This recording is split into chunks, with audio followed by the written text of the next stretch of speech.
विठ्ठलवाडी येथे हल्ल्यात पोलीस पत्नी महिला जखमी, परिसरात खळबळ। कृष्णाकाठावर गेल्या काही दिवसांपासून चोरट्यांचा धुमाकूळ सुरू आहे।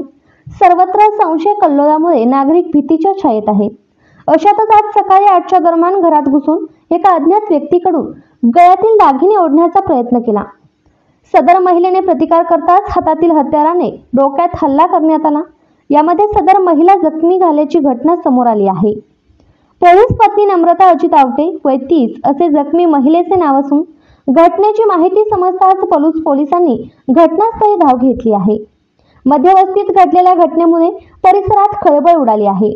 याबाबत घटनास्थळावरून मिळालेली माहिती अशी की काल रात्रीपासून विठ्ठलवाडी परिसरात काही अज्ञात व्यक्ती दिसल्याने नागरिकांनी रात्रभर जागून गस्त घालण्यात आली। सदर महिलेचे पतीही यामध्ये सहभागी होते। त्यानंतर आज स्वातंत्र्य दिन असल्यामुळे पहाटे लवकर आवरून ते कुंडल पोलीस ठाण्यात ड्युटीवर गेले। सकाळी 8च्या दरम्यान सदर महिला ही स्वयंपाक करण्यात होती। मुले शाळेत, दीर ग्रामपंचायतमध्ये ध्वजारोहणास गेलेले, तर सासू गोठ्याकडे गेलेली, सासरे बाथरूममध्ये आंघोळीस गेले होते।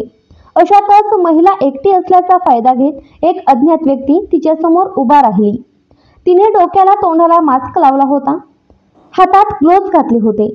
या व्यक्तीने काहीतरी स्प्रे करत महिलेच्या गळ्यात हात घालण्याचा प्रयत्न केला, मात्र हातातील उलटण्यासह हात झटकत महिलेने प्रतिकार करण्याचा प्रयत्न केला। यावेळी अज्ञाताकडून या महिलेच्या डोक्यात अज्ञात शस्त्राने वार करण्यात आला। यावेळी भाकरीवर रक्त पडलेले बघून महिलेने पप्पा पप्पा म्हणत सासऱ्यांना जोरदार आरोळी ठोकली।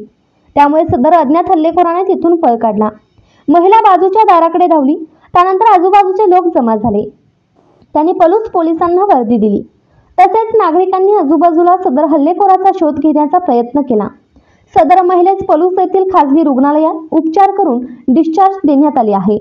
घटनेची माहिती समजताच पलूसचे सहाय्यक पोलीस निरीक्षक यांचा स्टाफ घटनास्थळी दाखल झाले।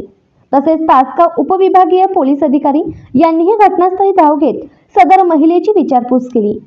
पलूस पोलिसांकडून परिसरात व शेतात शोधमोहीम राबवण्यात आली, मात्र हल्लेखोरांचा कोणताही थांग पत्ता लागला नाही।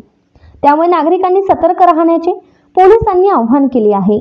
भाकरी करत बसलेली मी असं आणि ते एकदमच असं समोर उभारलेली माझ्या। मग मी असं उठायला गेली, तसं पावडरच्या स्मेल सारखं आहे काय तर त्यांनी हे केलं वाटतं ते। मग मी बसलीच, मला काहीच कळलं नाही। मग त्यांनी मग गळ्यात असं हात घेतले त्यांनी, तर मी असं हात केल्यावर आहे की नाही ते उलातनं हे करून तर ते काय तर कापलं त्यांनी मला इथं। मग ते रक्त पडायला लागल्यानंतर मी भाकरीत बघितलं ते रक्त पडायला लागले।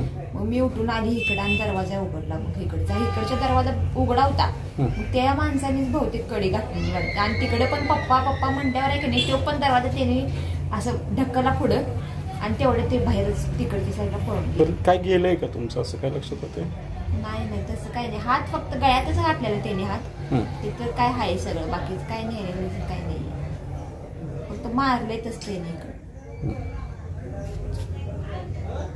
दवाखान्यात नेलं होतं? होय, दवाखान्यात नेलं। साधारण किती वाजता घडले?